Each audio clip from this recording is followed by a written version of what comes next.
Welcome back to another episode of Tailgate with the Tullys. I'm CJ, I'm Ryan. and it's Super Bowl week. Ryan's got a beard. Ryan, how we feel about the birds? I'm feeling great. I keep saying all year long I was trying to be negative. I was trying to have like this negative mindset towards the Eagles. We're gonna get into the season, but I'm feeling so good, and it's like scary how confident I feel. Yeah, I completely agree. I think we need to start this video by taking a look back at the season that we did have. A season that, talk about underdogs. Nick Sirianni was hated. Hurts was hated. You had people doubting this defense. You had people not knowing what these coordinators would be able to do with the team that they're given. From day one, it's just been downhill. You had Sirianni go bald for an era there that I think we've forgotten about since we've just gone on a complete winning streak since then. Um, but yeah, looking back at it, going 2-2 and then skyrocketing to just becoming what you are. You started the season with Saquon dropping that ball and thinking that that was just going to be the way the season played out. And since then, he's gone on to be a monster. Yeah, you had the loss to the Falcons, which kind of started the like, uh-oh, things are looking rough, and then it was the blowout game to the Bucks, which for some reason we just can't beat the Bucks, and at this point it's just a tradition. Yeah. But it was getting scary. It got to the point where we were talking about Sirianni being fired. We were talking about, do the Eagles need to look for another quarterback in the future? We were talking about, are the Eagles going to be able to hand the ball off to Saquon? Is that going to be eliminated from the game? Because we've seen that in the past with the Eagles not running the football when they need to. And then you come out of the bye week, you have bald Sirianni, who just, like you said, just a crazy era. Yeah. And since that, it just took off. Like there was just, it was win, win, win. Some games were uglier than others. Some games were, oh my God, we're the greatest team in the world.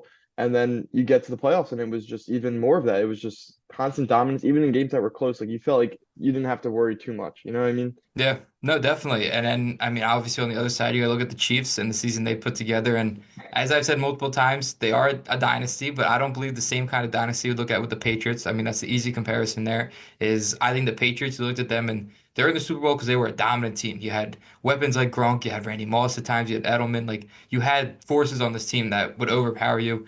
I'm not seeing that with this Chiefs teams this year. If you put them team by team, I don't think the matchup really is there. I think Eagles win by a landslide in most areas of competition. So, do you have any thoughts on that? Yeah, like you said, and I argued your point the other day because the Chiefs are a dynasty, whether we like it or not. But like you said, they're not the dominant dynasty of the Patriots. Do they get the job done? Do they win games when they have to? Yes, but it to me, and again, I hate to bring the refs into it, but it was like the Patriots are winning games while they were getting calls, but they were still dominating in those games. The Chiefs are winning these one possession games, which yeah, is that a talent in itself? Yes, I don't take anything Hmm. away from that.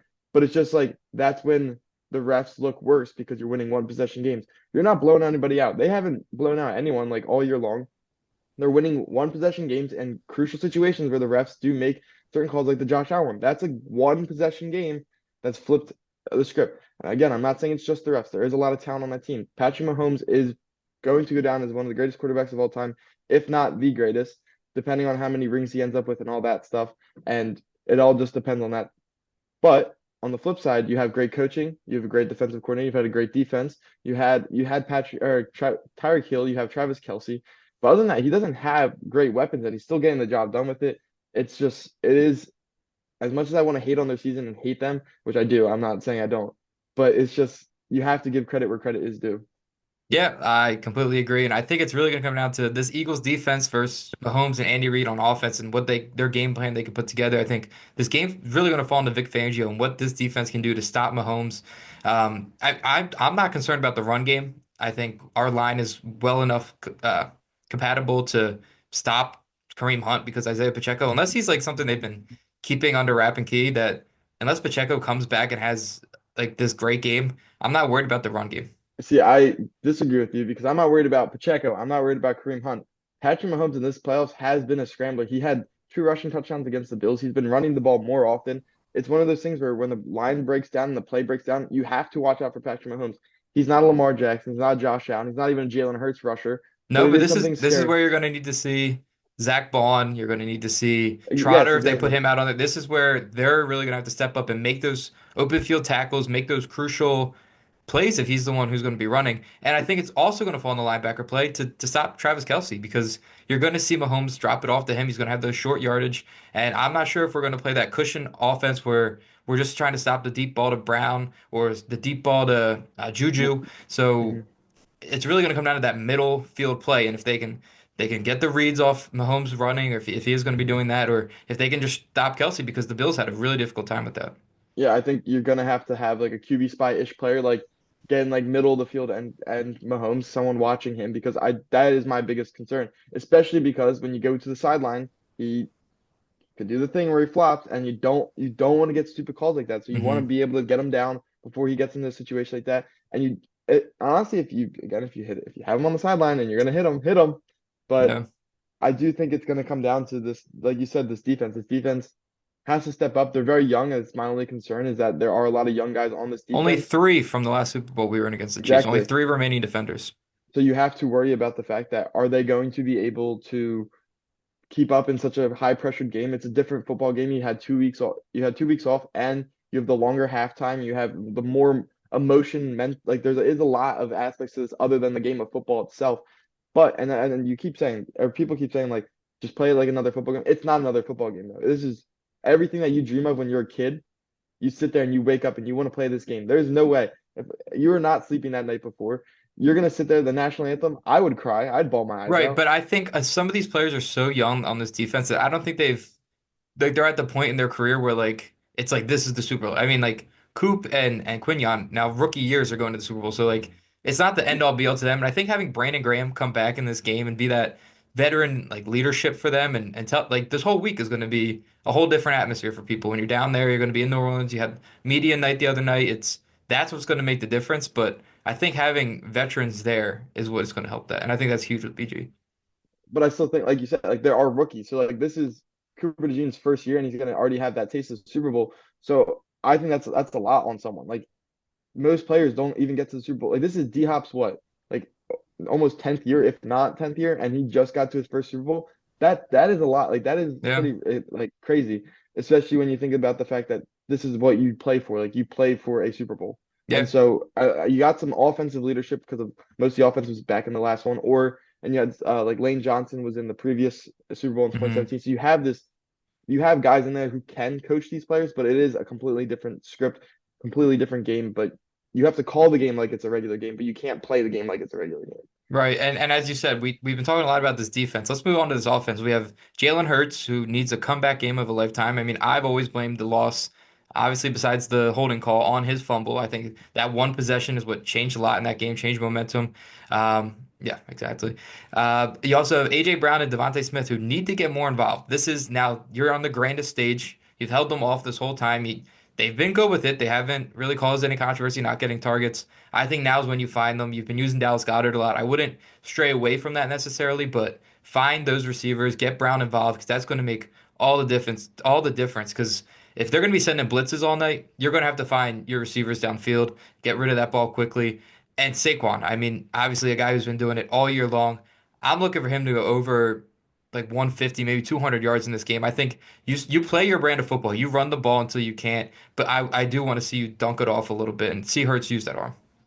And I think the game plan has to be feed Saquon as much as possible and get the ball to Goddard. I think that's been what's working this whole playoff. You've been able to get Goddard, and he's able to break tackles. Whereas like getting the ball to Smitty, he is a great receiver. He can't break those tackles. Getting Dallas Goddard is such a big body. He's been beefing people out and all. It's We been saw him in the run awesome. game. We saw him in the run game a bit. Exactly.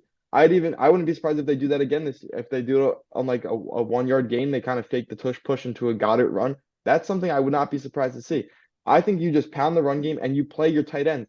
Even like Calcaterra, I'm not wanting to say Calcaterra wants to get the ball, get a lot of balls, but he is a big receiver who can do something. And I think that you have to work with these bigger guys, especially when it kind of would throw it off when you have Devontae and uh, AJ Brown getting more coverage and more attention. Yeah, I think the only way you can really, I mean, not Vic Fangio, Spagnuolo defense is going to be difficult for anybody, obviously. The only way I see us beating that is you got to be diverse with it. You can't Mhm. let them know exactly what you're going to do every play. Like I want to see you use Saquon, but you can't just go to Saquon. Like I need to see you hit different receivers, keep them on their feet on defense, and I think that'll make the difference. But what are your standouts? Who are players that you're going to watch for in the Super Bowl? Who's going to be the difference maker?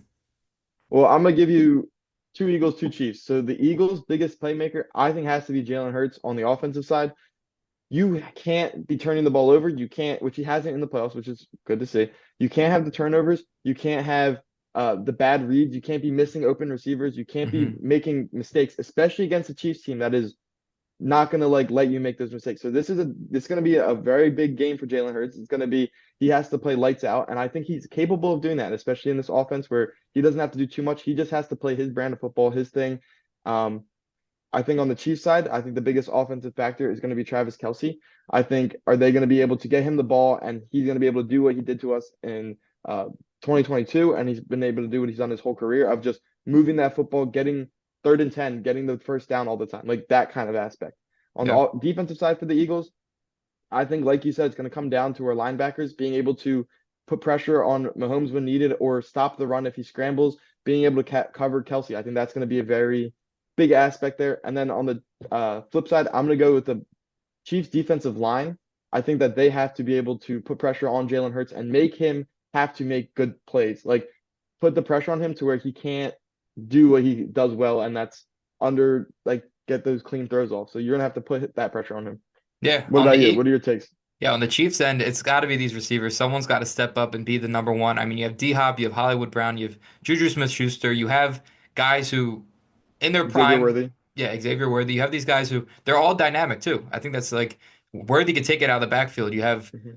I don't know, just so much going on with this offense that like Andy Reid's going to be creative. Obviously, that's just what he does. So you got to for the Chiefs, you got to have someone step up and someone be that number one receiver throughout the game. On the Eagles end, it's got to be Jake Elliott. If he's had his mishaps all postseason, and in a big game like this, you can't have crucial misses. You can't. I mean, 1 point in the Super Bowl, the one we won, 2017, that almost cost you the game. I mean, Yeah. that made it an 8 point game where the Patriots had a chance to come down the field. So stuff like that, and missing a field goal or here and there, and those are costly possessions, and you don't want your team to have to like go for a 4th and 7, 4th and 8 every down because they know they're just giving up field position either way. So for me, the difference on the Eagles end has got to be Jake Elliott, and if he's nailing field goals and he's able to be a contributing part of this team, I think the Eagles have this one easily. Oh, yep. It's gonna be especially Eagles will are 4-0 when he misses an extra point though. So it is Okay. something interesting. But I wouldn't sit here and rely on that stat because stats mean absolutely nothing. It's each as game to game. You can't rely on those. Every game's a new game, it's a new day, it's new lights, new stage. Yeah. Even the 2022 Super Bowl means nothing. So No. So give us your pick. Who are you taking, and who's your MVP? so I'm gonna go obviously Eagles.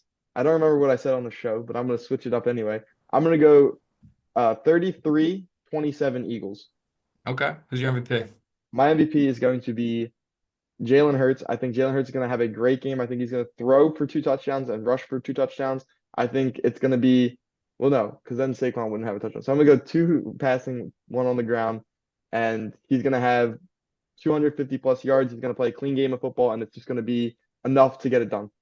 Yeah, give me the Birds 38-17. I think if this game's any closer than that, it really hurts the Birds' chance of winning this one. I think they have to just play assertive offense and pound the ball with the rush game and just get stops on defense. So give me 38-17, and I think the easy pick would be Saquon just because he's probably going to have the most yards of anybody. But I think this is Jalen Hurts' breakout game. He's been hated his entire career for no reason. Second round pick, kind of coming in here just taking over for Wentz. This is his game where he proves all the haters wrong, goes for over 300 yards. Give me Jalen Hurts MVP, Birds 38-17. I don't hate that pick at all. As long as the Birds win, I don't care what happens. Jake Elliott can be MVP for all I care. Yeah. All right, guys. Well, thanks for watching another episode of Tailgate with the Tullys. We'll have a live from, or not live, I guess, by the time we post it, but we'll be down in the city interviewing If they again. So win, if if you're they at, win, yeah, if they win, we'll be at Frankfurt and Cottman again. Feel free to check us out. Find us if you can. But I'm CJ, I'm Ryan. and we'll be back after hopefully a Birds Super Bowl victory. Thanks for watching.